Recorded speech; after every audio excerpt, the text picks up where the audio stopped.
네, 안녕하십니까. 다시 뵙습니다. 지역 리더십 센터 함께 이름 대표고요. 조재학입니다. 이제 여름이고 참 더운 날씨인데요. 어떻게 건강하게 잘 지내시나 모르겠습니다. 오늘은 지방자치, 또 자치분권을 주제로 말씀을 드리겠는데, 일단 주제 자체가요, 제목은 되게 딱딱하고 재미가 없을 것 같지만 짧은 강의고 더 가능한 최대한 이야기 중심으로 말씀드릴 테니까 재미있게 봐주시고 들어주시면 좋겠습니다. 일단 제가 잠깐 제 단체 소개를 좀 하겠는데, 2008년도에 창립이 됐는데요.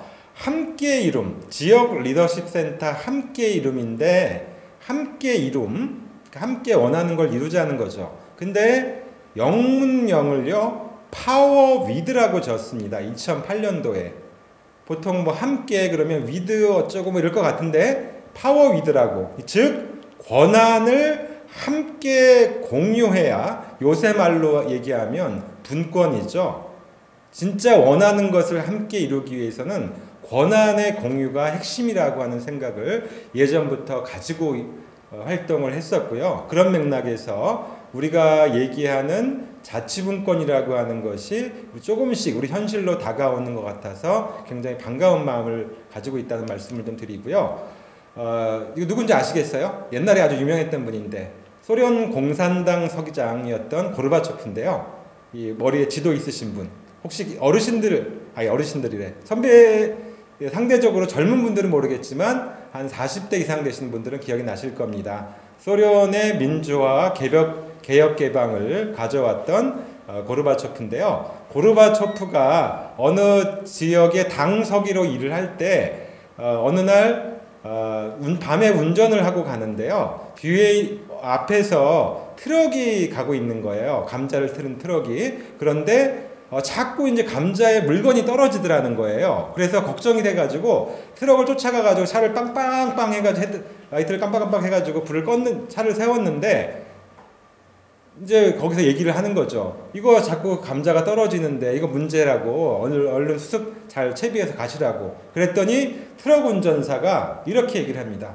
저의 임무는요, 정해진 시간 안에 여기 있는 감자를 싣고 가는 거지, 그 감자가 온전한지 아닌지는 제가 책임질 일이 아닙니다.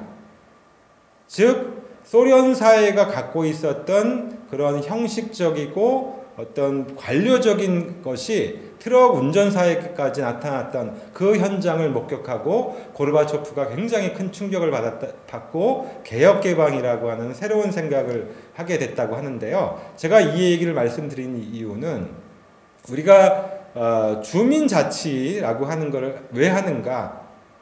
주민들이 잘 살기 위해서, 행복하게 살기 위해서 하는 거죠. 근데 그 맥락에는 지방자치가 자리 잡고 있다는 거죠. 지방일은 지방이 스스로, 그 안에 주민자치가 자리 잡고 있는데요.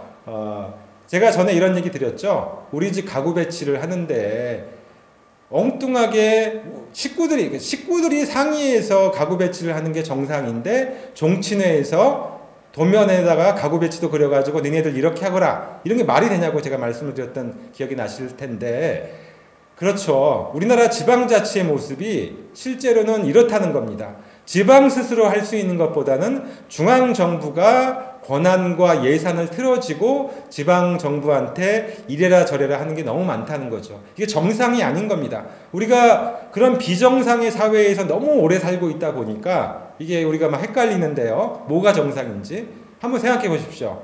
우리 동네의 일을 우리 동네에 있는 주민자치회 위원들과 동장님과 직원들이 잘 알겠습니까? 청와대의 자치발전 비서관이 잘 알겠습니까? 기획재정부 장관이 잘 알겠습니까? 근데 동네에는 권한이 없고 중앙에 권한이 집중되어 있는 거 보통 문제가 아니라고 아니죠. 그 다음에 이할자치 다 아시죠? 우리가 낸 세금의 80%는 중앙정부로 가져가고 20% 그것도 서울시에서 왕창 떼가고 나머지 가지고 우리가 살림살이 하고 있는 거, 이게 정상이 아닙니다. 바꿔야 됩니다.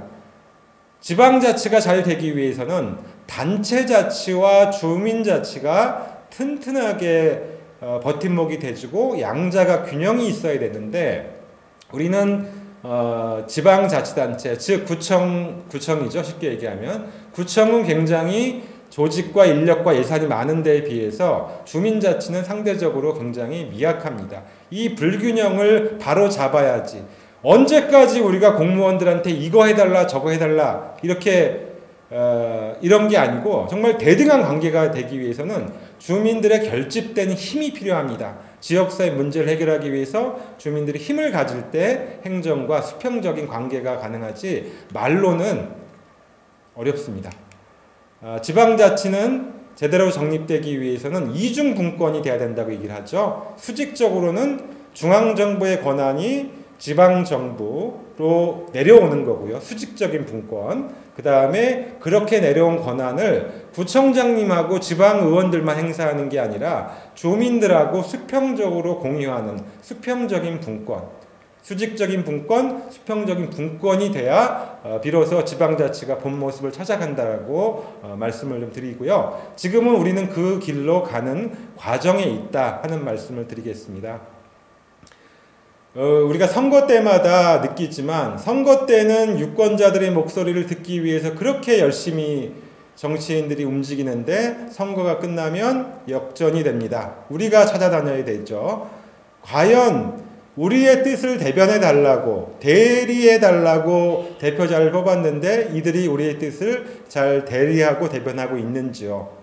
그렇지 않다고 하는 답을 훨씬 많이 하십니다. 그래서 전 세계적으로 시민들이 직접 참여하는 참여민주주의와 직접민주주의가 활성화되고 있는데요.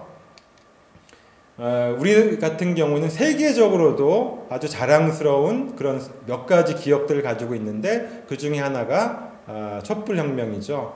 저는 그 촛불혁명의 정치적인 색깔을 얘기하려고 하는 게 아니라요. 그 촛불혁명이 줬던 시사점이 뭐냐. 첫 번째는 더 이상 이제 맡기고만 있지 않겠다. 가만히 있지 않겠다. 우리가 직접 행동하겠다고 하는 국민적인 의지가 표출이 된 거고요. 두 번째는 이제 능력 있는 전문가 혹은 정치인들에게 맡겼더니 결과는 우리가 그토록 많이 외쳤던 이게 나라냐 라고 하는 그런 항의들 기억하실 겁니다. 거기에 대한 후회와 반성. 그 다음에 촛불 시위는 특정한 세력이 끌고 간 게 아니죠. 물론 시민단체가 집회를 주최하기는 했지만 어마어마하게 많은 시민들이 모여서 새로운 질서와 문화를 만들어 나간 거지 않습니까? 어떤 과격한 사람들이 급한 마음에 차벽을 넘어가려고 하면 시민들이 제지해서 끊임없이 평화로운 문화를 집단지성을 통해서 만들어 나갔죠. 저는 앞으로 지역사회 변화 역시 특정한 사람들이 끌고 가는 것이 아니라 지혜로운 대중의 지혜로 변화시킬 수 있다고 보고요. 저는 이런 생각을 했습니다. 광화문 그 현장에서 참여하고 지켜보면서 아쉬움이 있었어요. 야, 저렇게 많은 사람들이 여기에 모였는데 왜 동네 일을 할 때는 사람들을 찾기가 어려운 걸까? 국가적인 이슈에서는 모이는 사람들이 왜 동네 일에는 어쩌면은 오랫동안 중앙 집권화된 사회에 살고 있는 우리의 사고와 문화로 인해서 생긴 건지도 모르겠습니다. 저는 자치분권이 단지 중앙정부의 예산과 권한을 지방정부로 가져오고 주민들과 공유하는 하나의 정책으로만 이해하지 않습니다. 저는 사회 운영 원리라고 생각합니다. 이제 새로운 사회 운영 원리로 정착이 되어야 된다고 생각합니다. 무슨 말씀이냐면 이제 특정한 전문가나 엘리트나 잘난 사람들이 끌고 가는 사회가 아니라는 겁니다. 어떤 분야에 있어서는 전문가일지 모르지만 다른 분야에서는요 더 잘 아는 사람들이 많아요. 그런 시대에 살고 있거든요. 그래서 어떤 지역사회 문제 혹은 사회의 문제를 뛰어난 누군가가 대신 해결해 줄 것이다가 아니라 우리가 스스로 해결해 나가는 자치가 활성화돼야 되고 그 자치가 온전하게 되기 위해서는 권한이 뒷받침돼야 된다는 거죠. 권한과 자치는 동전의 양면입니다. 자치를 하기 위해서 권한이 강화돼야 되고요. 권한이 강화되면 자치의 역량이 강화될 수가 있고 또 책임성 또한 강화될 수 있다고 생각합니다. 제가 그냥 허무맹랑한 주장을 하는 게 아니라 이 자치분권은 국민소득, 즉 먹고 사는 문제하고도 관련이 있습니다. 지금 그래프에서 보시면은 자세히는 안 보시겠지만 이 지방분권, 그러니까 중앙정부가 과도하게 권한을 갖고 있는 것이 아니라 지방자치가 잘된 국가일수록 국민소득이 높다는 조사 결과가 발표된 걸 제가 좀 보여드리는 거거든요. 그러니까 소위 우리가 흔히 민주주의 얘기할 때 좀 낮게 얘기하면서 민주주의가 밥 먹여주냐? 이런 얘기를 하는데 실제로는 민주주의는 우리 경제하고 우리 삶에 굉장히 큰 영향을 끼칩니다. 어마어마한 예산, 행정의 예산, 국민의 여론과 지역사회 주민들의 의견에 따라서 움직여지고 사용될 수 있게 세상이 바뀌어 나가야 된다고 생각합니다. 문재인 정부에서는 이걸 강력하게 추진했죠. 5대 국정목표, 20대 국정전략. 첫 번째가 국민이 주인인 정부를 만들겠다는 거였습니다. 그리고 100대 국정과제 역시 굉장히 중요하게 했고 풀뿌리 주민자치 활성화하는 과제도 내세웠습니다. 근데 과연 국민이 주인인 정부가 실현이 됐나요? 글쎄요, 잘 모르겠습니다. 한꺼번에는 되지 않습니다. 대통령 한 명 바뀐다고 세상이 한꺼번에 확 좋아지는 세상이 이미 아니라는 거죠. 네, 여러 가지 자치분권 제도가 활성화되고 지방 스스로가 다양하고 창의적인 문제 해결책을 찾아나갈 때 진정한 대한민국의 발전이 있을 거라고 보고요. 여러 가지 6대 전략 33개 과제를 통해서 자치분권 로드맵을 정부에서 추진을 하고 있지만 원하는 것만큼은 잘 안 되는 것 같아요. 특히 대통령이 명을 내려도 기획재정부, 우리가 흔히 기재부 마피아라고도 얘기하는데요.